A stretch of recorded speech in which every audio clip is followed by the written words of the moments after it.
to look in to new burial space? And were you specifically directed to look in to 5 kilometres within within Rookwood Cemetery? Ooh, very good question. So I can answer that. So the board was appointed about 6 months after the organisation was formed. When the board was appointed, one of the things the government asked us to do as our top strategic priority was to come up with solutions to this burial supply crisis. And specifically, the government asked us to look at solutions or investigate solutions which were around providing the service to the communities which were about to lose that service because of the expiry of those 6 historic cemeteries within Sydney. So it was at the time that the board was appointed. So December 23. That was when that direction was given to the organisation. So okay, we're talking December 2023. We're into an 8-week process of consultation now. Some 2.5 years after you were given this. Yeah! I keep hearing consultation after the consultation period.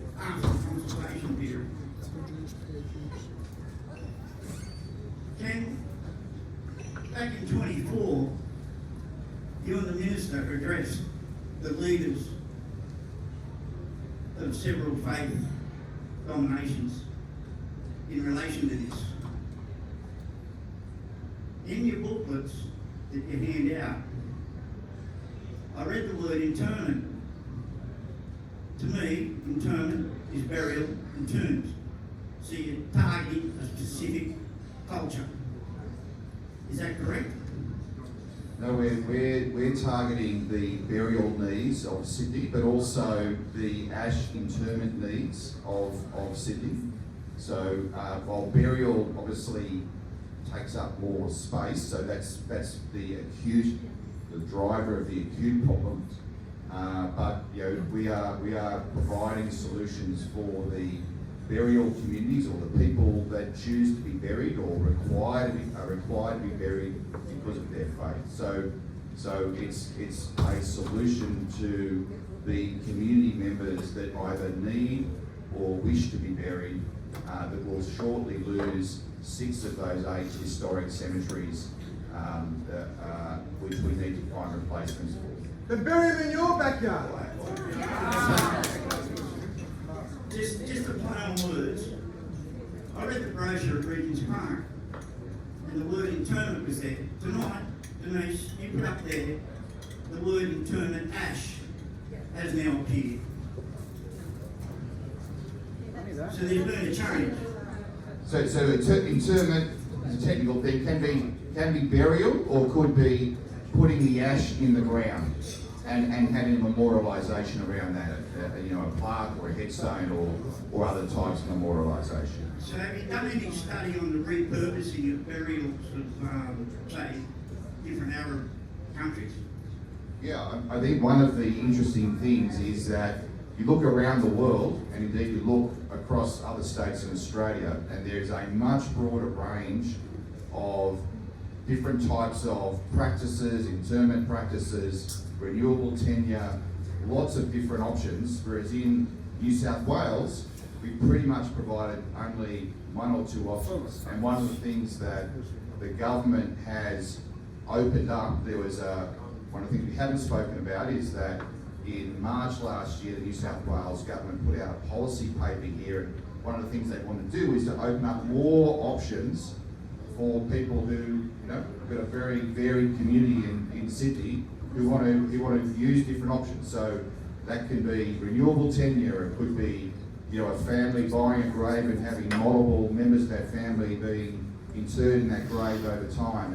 It can be the different ways that different faiths and communities want to celebrate and commemorate the passing of a loved one. So there's lots of different options, and one of the things that we're determined to do is also to broaden out our practices so that we can provide a broader range of services to the different communities within Sydney.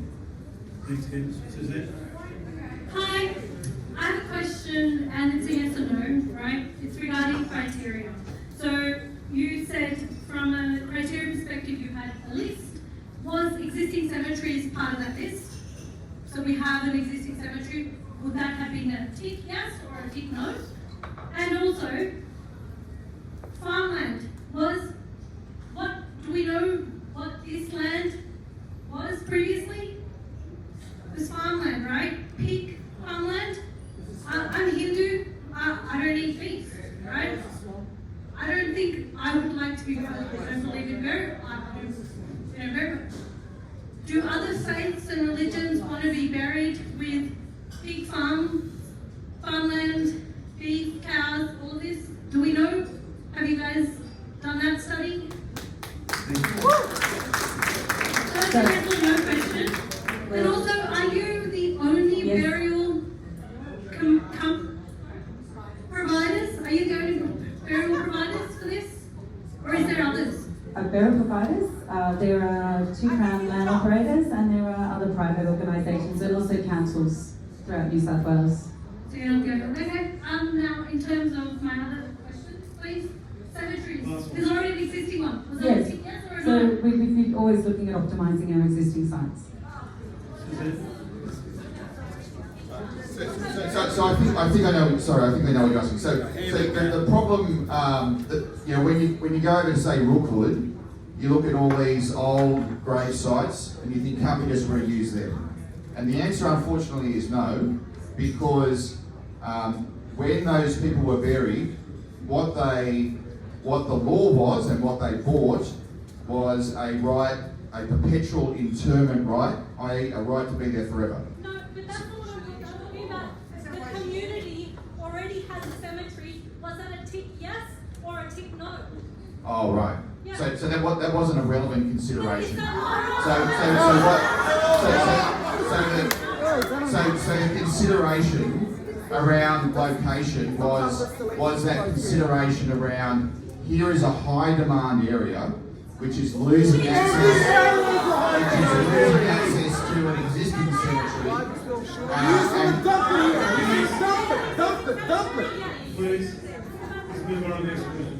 Hi, my question is for Denise, but you may need Linda's help answering it because it's legislative. You refer to the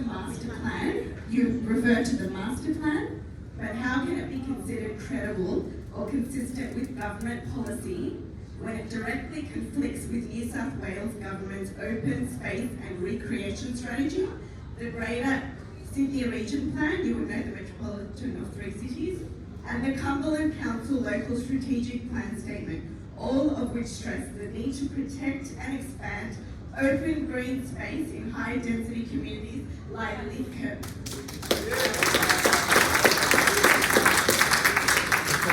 Also, I work for a council, so I'm aware of these legislations. Under the Environmental Planning and Assessment Act 1979, a historical legislation, planning authorities also have a responsibility to consider the social, cultural and environmental impacts of proposals like this.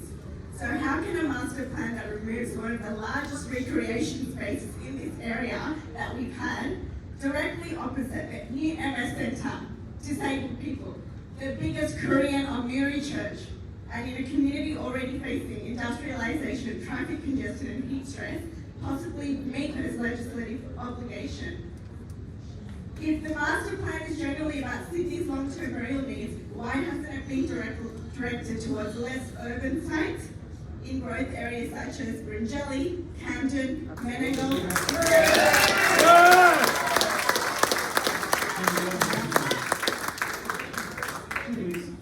Can I Sorry, one thing, please, Denise, I am pleading with you to consider this. We are one of the largest culturally and linguistic diverse communities, not just Lidcombe, Cumberland.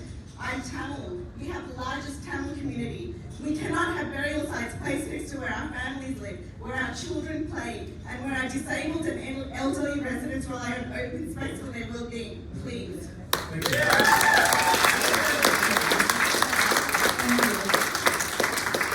And I your concern, and that's why, you know, I know many individuals at the drop-ins, we've actually really much listened, and we can hear, I can hear how concerned you are.